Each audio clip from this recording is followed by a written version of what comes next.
اللہ الرحمن۔ طبی ماہرین کا کہنا ہے کہ دہی کھانے کا بہترین وقت دوپہر ہے، جبکہ ہاضمہ بہتر طور پر کام کر رہا ہوتا ہے۔ سردیوں میں فریج سے نکلی ہوئی کوئی بھی ٹھنڈی چیز براہ راست استعمال نہ کریں۔ دہی سمیت ہر غذا کو فریج سے نکالنے کے بعد چند منٹ کے لیے کچن میں رکھ دیں یا پھر نیم گرم کر لیں اور پھر اس کو استعمال کریں۔ ماہرین کے مطابق ٹھنڈا دہی یا رات کے وقت دہی کھانے سے بعض لوگوں کو بلغم کی شکایت ہو سکتی ہے، خاص طور پر جنہیں نزلہ، زکام، کھانسی یا دمہ کا مسئلہ ہو۔ ناظرین گرامی، ایک نئی طبی تحقیق میں کہا گیا ہے کہ روزانہ ایک گلاس سنترے کا جوس پینا دل کی صحت بہتر بنانے اور زندگی کو طویل کرنے میں اہم کردار ادا کر سکتا ہے۔ محققین نے دریافت کیا ہے کہ یہ عادت جسم کے مدافعاتی خلیوں میں موجود جینز میں مثبت تبدیلیاں لاتی ہے۔ نمک اور چینی کی زیادہ مقدار دل کی بیماریوں، وزن میں اضافے اور دیگر مسائل کا سبب بنتی ہیں۔ صحت مند طرز زندگی کے لیے ان کا استعمال محدود رکھیں۔ ناظرین گرامی، ایک بادشاہ نے رات کو عجیب سا خواب دیکھا۔ اس نے دیکھا کہ اس کے تمام دانت ٹوٹ گئے۔ صبح ہوئی تو بادشاہ بے چین اور پریشان حال اپنے تخت پر بیٹھا تھا۔ آخر کار اس نے ایک معبر کو بلایا اور کہا، میرے خواب کی تعبیر سناؤ۔ معبر نے کچھ دیر سوچا، پھر لرزتی آواز میں بولا، بادشاہ سلامت، یہ خواب بہت ہی برا ہے۔ اس کی تعبیر یہ ہے کہ آپ کا پورا خاندان آپ کی آنکھوں کے سامنے مر جائے گا اور آپ کچھ نہیں کر پائیں گے۔ اتنا کہنا تھا کہ بادشاہ کا چہرہ غصے سے سرخ ہو گیا۔ بادشاہ نے کہا، اس گستاخ کو لے جاؤ، قید خانے میں ڈال دو، اور سپاہی اسے گھسیٹتے ہوئے لے گئے۔ بادشاہ نے ایک اور معبر کو بلایا جو پہلے والے معبر کے انجام کے بعد سخت خوف زدہ تھا۔ جب بادشاہ نے اسے اپنا پورا خواب سنایا، کچھ دیر خاموش رہا، پھر احترام سے بولا، بادشاہ سلامت، یہ تو بہت مبارک خواب ہے۔ اس خواب کی تعبیر یہ ہے کہ آپ اپنے پورے خاندان سے زیادہ عمر پائیں گے۔ آپ کی زندگی آپ کے خاندان میں سب سے طویل ہوگی انشاءاللہ۔ بادشاہ کے چہرے پر مسکراہٹ پھیل گئی۔ اس شخص کو انعام و اکرام دیا جائے اور خزانے کے دروازے اس پر کھول دیے گئے۔ معبر کے جانے کے بعد وزیر آگے بڑھا اور ادب سے بولا، بادشاہ سلامت، دونوں نے ایک ہی تعبیر بتائی ہے، فرق صرف انداز بیان کا تھا۔ چاہے خاندان آپ سے پہلے مرے یا آپ ان کے بعد زندہ رہیں، نتیجہ تو ایک ہی ہے۔ بادشاہ نے ہلکا سا مسکرا کر جواب دیا، تعبیر کی نہیں، الفاظ کے چناؤ کی بات ہے۔ پہلے معبر کے الفاظ دل توڑنے والے تھے، جبکہ دوسرے معبر نے وہی حقیقت ایسے بیان کی کہ دل بھی نہ ٹوٹے اور سمجھ بھی آ جائے۔ ناظرین، ہماری زندگی میں بھی یہی ہوتا ہے۔ ہم اکثر کہتے ہیں، میں تو سیدھی بات کرتا ہوں، چاہے کتنی بھی کڑوی کیوں نہ ہو۔ سچ بولنا بلا شبہ اچھی بات ہے، لیکن سچ کو کس انداز میں کہا جائے، یہ بھی ایک ہنر ہے۔ کئی دفعہ ہم ایک اچھی بات بھی غلط الفاظ میں کہہ کر دلوں میں چوٹ لگا دیتے ہیں، اور کئی بار بہت مشکل، کڑوی یا تلخ بات بھی اچھی گفتگو اور مہذب انداز میں یوں کہی جاتی ہے کہ اس کا منفی اثر چھپ جاتا ہے۔ ناظرین گرامی، خالد بن ولید رضی اللہ تعالیٰ عنہ اسلام لانے سے پہلے اور بعد میں بھی بڑے شاہسوار اور سمجھدار کمانڈر تھے۔ یہ مخزومی خاندان کے چشم و چراغ تھے۔ بچپن میں یہ اور اکرما گہرے دوست تھے، دونوں ہی گھڑ سواری کے ماہر تھے۔ جب کبھی مکہ مکرمہ میں گھڑ سواری یا تیر اندازی کا مقابلہ ہوتا تو دونوں دوست ہمیشہ سب پر سبقت لے جاتے۔ خالد کا والد ولید بن مغیرہ اسلام کے شدید دشمنوں میں سے تھا، اور خالد بھی اسلام دشمنی میں باپ سے کم نہ تھے۔ غزوہ احد میں مشرکین کی طرف سے خالد شریک ہوئے، تو ان کو 100 گھڑ سواروں کے دستے کا کمانڈر بنایا گیا۔ علاوہ ازیں لشکر کے دائیں حصے پر خالد ہی کو مقرر کیا گیا۔ جب احد کی لڑائی ہوئی تو اس میں خالد کا کردار کسی سے مخفی نہیں۔ احد کے میدان میں جیسے ہی انہوں نے دیکھا کہ اینین نامی پہاڑی پر جو مسلمان تیر انداز مقرر ہیں وہ اپنی جگہ چھوڑ کر مال غنیمت جمع کرنے میں مصروف ہو گئے ہیں، تو خالد بن ولید کو، جو مشرکین کے گھڑ سواروں کے کمانڈر بھی تھے، مسلم لشکر کو نرگے میں لینے کا سنہری موقع ہاتھ آ گیا۔ وہ اونٹ پہاڑ کے پیچھے سے چکر کاٹ کر مسلمانوں پر حملہ آور ہوئے۔ دوسری طرف مشرکین میدان جنگ سے بھاگ رہے تھے، وہ بھی دوبارہ جنگ کی طرف پلٹے اور دونوں اطراف سے مسلمانوں کو گھیرے میں لے لیا۔ اس غیر متوقع صورتحال میں 70 مسلمان شہید ہو گئے۔ خالد بن ولید کا بھائی ولید بن ولید پہلے ہی مسلمان ہو چکا تھا۔ خالد کے جنگی جرائم بھی بہت زیادہ تھے، وہ ہر میدان میں مسلمانوں کے خلاف نکلا تھا۔ احد کی عظیمت کا سبب بھی وہی تھا۔ اس کے باوجود آپ صلی اللہ علیہ وآلہ وسلم کی تمنا تھی کہ خالد کو مسلمان ہو جانا چاہیے۔ کوئی اور حاکم ہوتا تو وہ ایسے لوگوں کو چن چن کر گرفتار کرتا، انہیں قتل کرواتا، مگر اللہ کے رسول صلی اللہ علیہ وآلہ وسلم عمرۃ القضاء کے موقع پر جب مکہ مکرمہ پہنچے تو خالد کے بارے میں کیا فرما رہے تھے؟ عمرۃ القضاء کے موقع پر جب مسلمان مکہ مکرمہ میں داخل ہوئے تو بیشتر قریش اپنے گھر بار چھوڑ کر مکہ مکرمہ کو خالی کر گئے تھے اور وہ پہاڑوں پر چڑھ کر اسلامی لشکر کو دیکھ رہے تھے۔ خالد بن ولید کا بھائی ولید رضی اللہ تعالیٰ عنہ نے اپنے بھائی خالد کو تلاش کیا مگر وہ نہیں ملا، تو اسے خط لکھا۔ خط میں لکھا، بسم اللہ الرحمن الرحیم، مجھے تم جیسے عقل مند شخص پر تعجب ہے جو اسلام سے بے پرواہی برت رہا ہے۔ کیا اب بھی کوئی شخص اسلام سے ناواقف رہ سکتا ہے؟ رسول اللہ صلی اللہ علیہ وآلہ وسلم نے مجھ سے تمہارے متعلق دریافت فرمایا ہے۔ آپ فرما رہے تھے خالد کہاں ہے؟ میں نے عرض کیا اللہ تعالیٰ اسے لے آئے گا۔ اللہ کے رسول صلی اللہ علیہ وآلہ وسلم کس طرح لوگوں کی حوصلہ افزائی کرتے تھے۔ آپ صلی اللہ علیہ وآلہ وسلم نے ارشاد فرمایا، خالد جیسا شخص اسلام سے بے بہرا نہیں رہ سکتا۔ اگر وہ مسلمانوں کے ساتھ مل کر مشرکین کے خلاف لڑے تو یہ اس کے لیے خیر و برکت کا باعث ہوگا۔ ولید بن ولید اپنے خط کے آخر میں لکھ رہے ہیں، میرے بھائی بہت ہو گئی، اب لوٹ آئیے اور جو ہو چکا اس کی تلافی کیجیے۔ خالد بن ولید کو جب خط ملا تو انہوں نے اللہ کے رسول صلی اللہ علیہ وآلہ وسلم کی پیشکش اور آپ کی باتیں بڑی اچھی لگی، اللہ تعالیٰ بھی ان کے ساتھ بھلائی چاہتا تھا۔ کہتے ہیں میرے دل میں خوشی کی لہر دوڑ گئی۔ پھر وہ چند دن بعد مکہ مکرمہ سے مدینہ طیبہ کی طرف روانہ ہوتے ہیں۔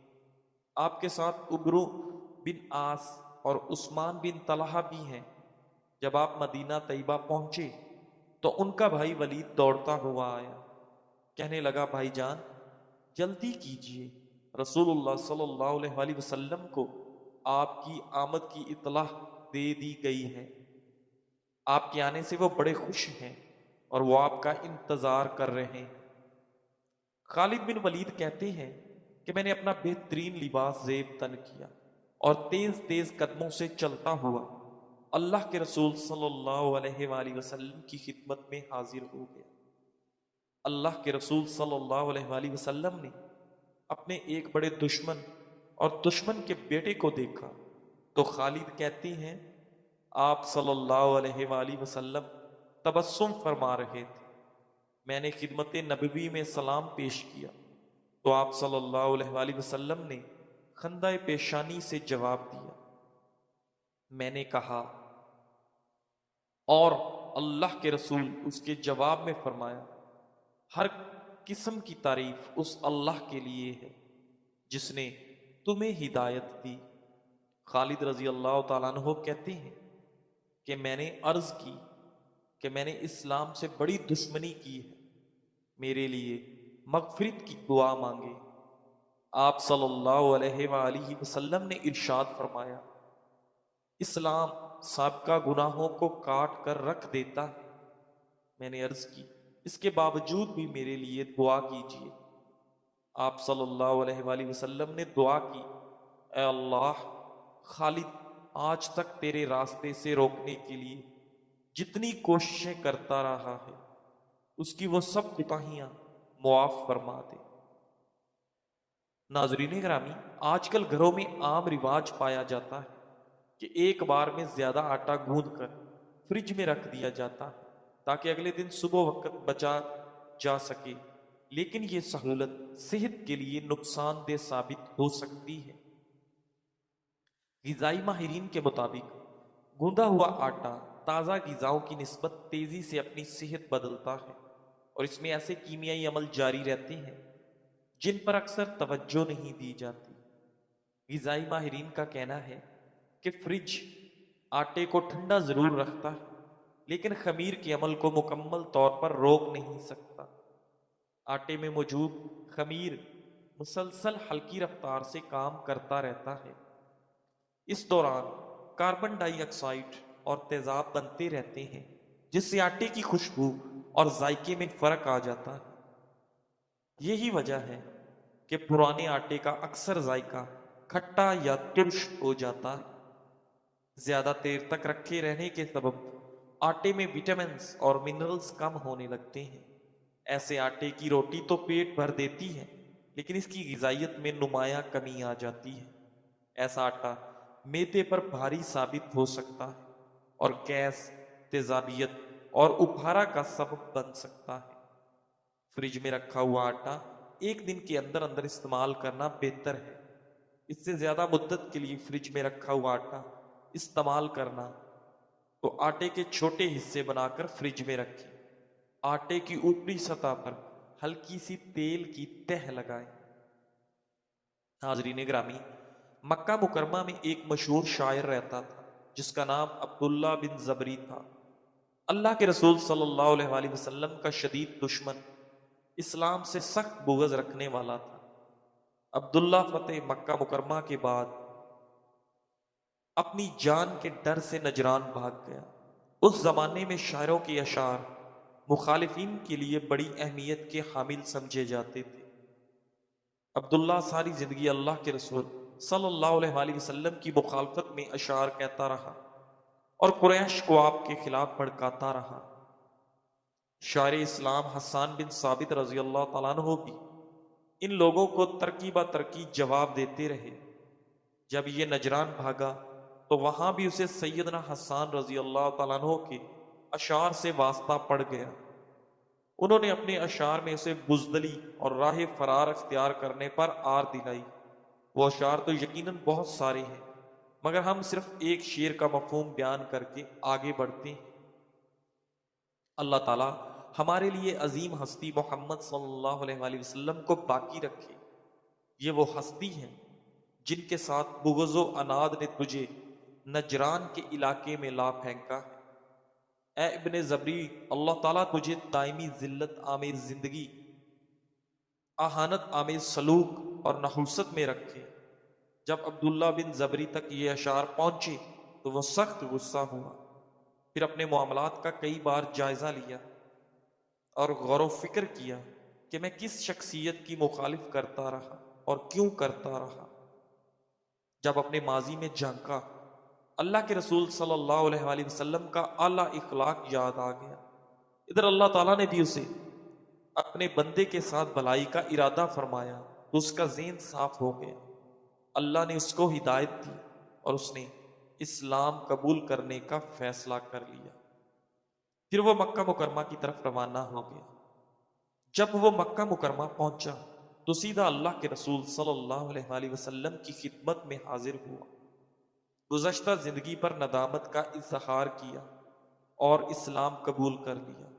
ساتھ ہی عرض کیا کہ اے اللہ کے رسول، میں اپنی گزشتہ زندگی میں آپ کے اور اسلام کے متعلق عداوت کا جس طرح بھی اظہار کیا، میں اس کی دل کی عطا گہرائیوں سے معافی چاہتا ہوں، میری دعا قبول فرما دے۔ ادھر اللہ کے رسول صلی اللہ علیہ وآلہ وسلم کی یہ شان ہے کہ آپ اس نئے ساتھی کو تسلی دیں، اسے پرانے گناہوں پر آر نہیں دلایا۔ آپ صلی اللہ علیہ وآلہ وسلم نے فرمایا، اسلام تمام گزشتہ کوتاہیوں اور گناہوں کو ختم کر دیتا ہے۔ اللہ کے رسول عبداللہ کو اپنے قریب کر لیتے ہیں، اس سے محبت بھرا سلوک فرماتے ہیں اور ایک کپڑا جوڑوں کا بھی عنایت فرماتے ہیں۔ مورخین نے بالاتفاق ذکر کیا ہے کہ عبداللہ رسول اللہ صلی اللہ علیہ وآلہ وسلم کے حسن سلوک سے اس قدر متاثر ہوا کہ اس نے بہت عمدہ اشعار کہے جن میں وہ اللہ کے رسول کی مدح بیان کرتا ہے اور آپ صلی اللہ علیہ وآلہ وسلم سے گزشتہ دور میں کہے ہوئے اشعار پر ندامت کا اظہار کرتا ہے۔ امام قرطبی رحمت اللہ علیہ کہتے ہیں کہ یہ بڑے عمدہ شاعر تھے، انہوں نے اسلام لانے کے بعد رسول اللہ صلی اللہ علیہ وآلہ وسلم کی مدح میں بڑی تعداد میں ایسے اشعار کہے جن کے ذریعے اس نے حالت کفر میں کہے ہوئے اشعار کی تلافی کر دی۔ ناظرین گرامی، ناریل کا پانی معدے کی سوجن کو بہتر کرتا ہے۔